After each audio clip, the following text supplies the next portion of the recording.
Good afternoon mga kahabi, Pangasinan Beta po. So dito po tayo ngayon. Medyo panic time na naman tayo, stress time tayo. So buti na lang talaga natapos ko din yung breeding tank para sa discuss natin, no.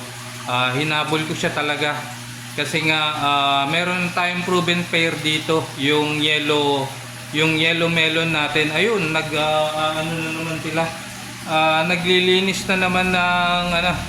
Ayan, pag nilapitan ko kasi is lalapit sila kasi feeding time ngayon. So ito is pakakainin ko lang ngayon, and then ita-transfer ko na sila doon. Buti na ihabol ko yung tangke nila.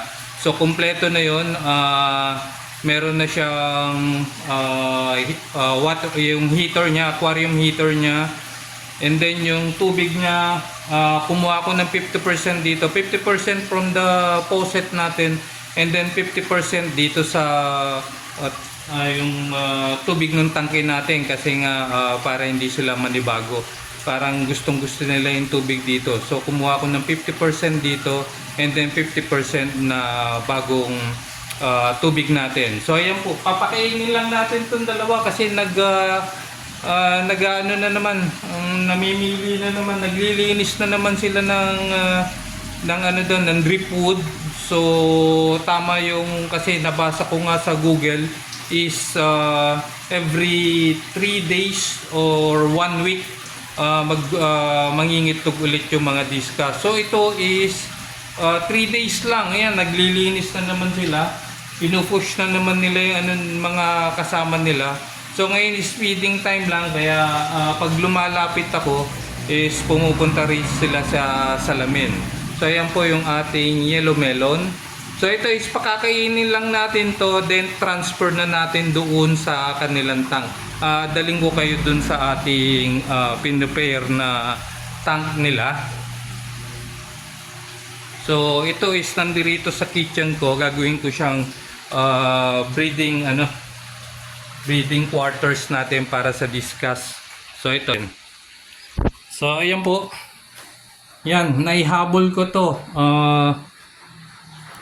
2 days lang ito ginawa ko. So it's 25 gallon tanks. Ano ito is 20 ang taas, and then 12 inches ang lapad, and then 24 inches ang 24 inches yung haba niya. So ayan po, kumpleto na siya. Nag-DIY tayo ng ano niya, itlugan niya, and then ayun na yung heater natin. So ginaya natin yung temp doon sa tank natin as yung temp natin dito, and then gusto kasi nila is minimal water, ano lang yung anong tawag dito, yung flow, yung galaw ng tubig. So instead of anong tawag dito, yung foam, ito muna yung experiment ko. Ginamitan ko siya ng HOB filter. Yan, para mahigop yung dumi niya doon. Then kinabitan ko lang ng tubo. Yan po. So far okay naman siya, gumagana naman. So sa cycle lang natin ito. Paikutin lang natin tubig, pero mamaya is ita-transfer na natin yung mga discuss dito. So ayan po, pininturahan ko rin ng white background, pati yung side niya white background. So ayan po, ready na po ito. Ready na po ito para i-transfer natin yung ating discuss dito. So mamaya lang po, papakainin lang natin yung mga discuss natin. So ito na po, tapos na sila kumain, nabigyan ko na. So uliin na natin para may transfer na natin sila sa breeding tank nila. So ayan po, dito na lang muna natin lalagay. So para direct na natin may transfer doon.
ito na po sila. Transfer natin.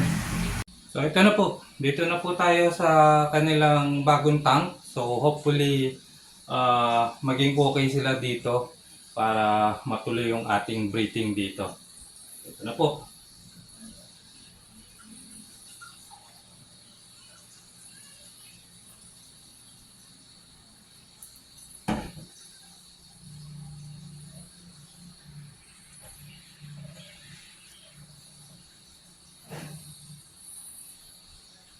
So ayan na po sila. Dalawa. Yan po. Hopefully maging okay sila dito sa bagong tank nila. Hindi na natin in-acclimatize to at saka hindi na po natin sinaykel kasi yung tubig niya is galing din naman doon sa previous tank niya. So hindi ko na sinaykel. And then acclimatize hindi na rin kasi same temp lang naman from doon sa main tank nila at saka dito sa breeding tank niya. So naka 29 degrees sila. And then doon din, so parehas lang. So hopefully maging okay itong ating breeding pair natin dito. So yan lang po. Update ko na lang po kayo kung sakaling matuloy yung kanilang breeding. So magkaroon na itlog. So most probably bukas sana may itlog na sila. So yan lang po. Panggisarang beta po. Follow, like, and share lang po.